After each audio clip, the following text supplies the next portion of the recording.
करक चतुर्थी, करवा चौथ व्रत कथा। सर्वप्रथम पूजन विधि। कार्तिक मास के कृष्ण पक्ष की चतुर्थी तिथि को करवा चौथ अथवा करक चतुर्थी के नाम से भी जाना जाता है। इस दिन सौभाग्यवती स्त्रियों के लिए गणेश जी की पूजा करने का विधान है। भारतीय वाङ्मय में गणेश जी की पूजा किसी भी कार्य के प्रारंभ करने की प्रथा सदैव से रही है, क्योंकि सभी देवों में इन्हें अनादि देव माना गया है। अतः गणेश जी की पूजा सबसे पहले होती है। भगवान शिव पार्वती ने भी अपने विवाह काल में सर्वप्रथम गणेश जी की पूजा की थी। इसका उल्लेख कवि कुल सम्राट गोस्वामी तुलसीदास जी ने अपने महाकाव्य में किया है। यथा मुनि अनुशासन गणपतहि पूजे शंभु भवानी, अस सुनि संशय करिए नहीं, सुन अनादि जिय जानी। गणेश जी विघ्न विनाशक देवता के रूप में माने जाते हैं, इसलिए किसी भी कार्य की निर्विघ्न पूर्णता के लिए इनकी पूजा को आवश्यक बताया गया है। करवा चौथ के दिन व्रती को नित्य क्रम से निवृत्त होकर गणेश जी की पूजा के लिए मन में दृढ़ संकल्प करना चाहिए कि मैं आज दिन भर निराहार रहकर गणेश जी के ध्यान में तत्पर रहूंगी और रात्रि में जब तक चंद्रोदय नहीं हो जाएगा तब तक निर्जल व्रत करूंगी। व्रत के दिन सायंकाल में घर की दीवार को गोबर से लीपकर उसके ऊपर गेरू की शाही बनाकर उससे गणेश, पार्वती, शिव, कार्तिकेय आदि देवों की प्रतिमा बनानी चाहिए। साथ ही एक वट वृक्ष, जिसे बरगद का पेड़ भी कहा जाता है, और मानव की आकृति बनाकर दिखानी चाहिए। उस मानव आकृति के हाथ में छलनी भी होनी चाहिए। पास में उदित होते हुए चंद्रमा की आकृति भी उस दीवार पर चित्रित करनी चाहिए। पूजन काल में उस प्रतिमा के नीचे 2 करवा तांबा, पीतल, मिट्टी आदि किसी का भी हो सकता है, में जल भरकर रखना चाहिए। उस करवे के गले में नारा लपेटकर सिंदूर से रंगना चाहिए और उसकी टोटी में एक प्रकार की घास की सीख लगानी चाहिए। तदंतर करवे के ऊपर चावल से भरा हुआ कटोरा रखकर सुपारी भी रखनी चाहिए। नैवेद्य के रूप में उस पर चावल का बना हुआ लड्डू, जिसे बोलचाल की भाषा में शक्करपिंडी भी कहते हैं, रखना चाहिए। इसके अतिरिक्त प्रतिमा के पास खीर, पूड़ी, चावल के आटे में उड़द की पीठी भरकर पकाया हुआ पकवान भी नैवेद्य के रूप में अर्पित करें। इसके अतिरिक्त ऋतुफल के अनुसार सिंघाड़ा, केला, नारंगी, गन्ना आदि जो कुछ भी पदार्थ उपलब्ध हो उसे अर्पित कर भक्तिपूर्वक कथा श्रवण करें। कथा के अंत में पूर्व में स्थापित उन करवों को दाहिनी ओर से बाईं ओर और बाईं ओर से दाहिनी ओर करते हुए घुमाकर स्थापित कर दें। इस प्रक्रिया को लोक भाषा में करवा फेरना भी कहते हैं। इस प्रकार विधि पूर्वक विधान करने से व्रती के ऊपर गणेश जी की प्रसन्नता होती है और उसके फलस्वरूप उसे मनवांछित फल की प्राप्ति एवं अखंड सौभाग्यता मिलती है। करवा चौथ की कथा इस प्रकार है। साहूकार कन्या की कथा। एक साहूकार के 7 पुत्र और 1 पुत्री थी। कार्तिक कृष्ण चतुर्थी के दिन साहूकार की पत्नी, उसकी सभी बहुओं और कन्या ने संयुक्त रूप से व्रत का अनुष्ठान किया। सभी लोगों ने एक साथ सायंकाल में गणेश पूजन किया। पूजन के पश्चात साहूकार के सभी पुत्र भोजन करने बैठे। भोजन करते समय साहूकार के पुत्रों ने अपनी बहन से भी भोजन करने का आग्रह किया।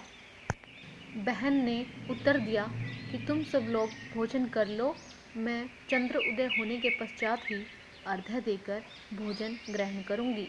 बहन की बात सुनकर भाइयों ने कुछ दूरी पर मैदान में अग्नि जला दी और उस अग्नि को छलनी से दिखाकर कहा, देखो बहन, सामने चंद्रमा निकल आया है, अब तुम भी भोजन कर लो। भाई की बात सुनकर उस कन्या ने अपनी भाभियों से भी यही बात कही। उसकी भाभियाँ इस कपटपूर्ण बात को जानती थी। उन्होंने उससे कहा कि अभी चांद नहीं निकला है, तुम्हारे भाइयों ने अग्नि के प्रकाश द्वारा तुम्हें चंद्रमा के उदित होने का आभास कराया है। परंतु अपनी भाभियों की बात पर उस कन्या ने कोई ध्यान नहीं दिया और चांद को अर्घ्य देकर भोजन भी ग्रहण कर लिया। उसके इस कृत्य से गणपति भगवान अत्यधिक रुष्ट हो गए, जिसके फलस्वरूप उस कन्या का पति भयंकर रोग से ग्रस्त हो गया। चिकित्सा आदि कराने में संचित धन नष्ट हो गया और वह अत्यंत शोकाकुल होकर कष्ट भोगने लगी। कष्ट भोगने के बाद जब उसे अपनी भूल का ज्ञान हुआ तो वह बारंबार मन में पश्चाताप करने लगी। उसने अपनी भूल के लिए गणेश जी से क्षमा याचना की और व्रत को पुनः भक्तिपूर्वक किया। उसकी आराधना से गणेश जी प्रसन्न हो गए और सभी कष्टों का निवारण कर उसे धन धान्य से पूर्ण कर दिया।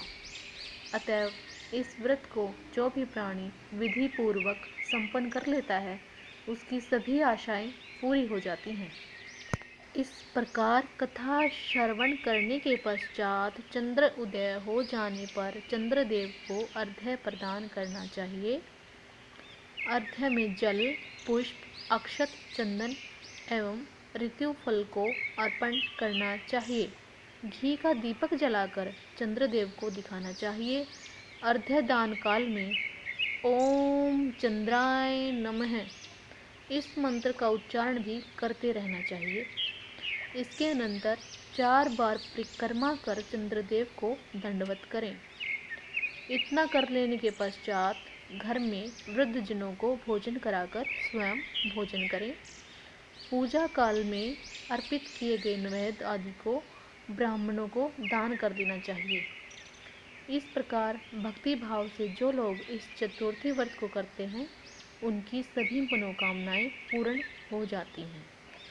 जय गणपति।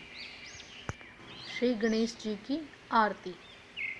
जय गणेश जय गणेश जय गणेश देवा, जय गणेश जय गणेश जय गणेश देवा, जय गणेश जय गणेश जय गणेश देवा, जय गणेश जय गणेश जय गणेश देवा। माता जाकी पार्वती पिता महादेवा, माता जाकी पार्वती पिता महादेवा। एक दंत दयावंत चार भुजाधारी, एक दंत दयावंत चार भुजाधारी, मस्तक सिंदूर सोहे मूस की सवारी, मस्तक सिंदूर सोहे मूस की सवारी। जय गणेश जय गणेश जय गणेश देवा, माता जाकी पार्वती पिता महादेवा। अंधन को आँख देत कोढ़िन को काया, अंधन को आँख देत कोढ़िन को काया, बांझन को पुत्र देत निर्धन को माया, बांझन को पुत्र देत निर्धन को माया। जय गणेश जय गणेश जय गणेश देवा, माता जाकी पार्वती पिता महादेवा। हार चढ़े फूल चढ़े और चढ़े मेवा, हार चढ़े फूल चढ़े और चढ़े मेवा, लडवन का भोग लगे संत कर सेवा, लडवन का भोग लगे संत कर सेवा। जय गणेश जय गणेश जय गणेश देवा, माता जाकी पार्वती पिता महादेवा। दीनन की लाज रखो शंभु सुतवारी, दीनन की लाज रखो शंभु सुतवारी, कामना को पूर्ण करो जग बलिहारी, कामना को पूर्ण करो जग बलिहारी। जय गणेश जय गणेश जय गणेश देवा, माता जाकी पार्वती पिता महादेवा। जय गणेश जय गणेश जय गणेश देवा, माता जाकी पार्वती पिता महादेवा। जय गणेश जय गणेश जय गणेश देवा। ओम गणपतये नमः। ओम चंद्राय नमः। ओम चंद्राय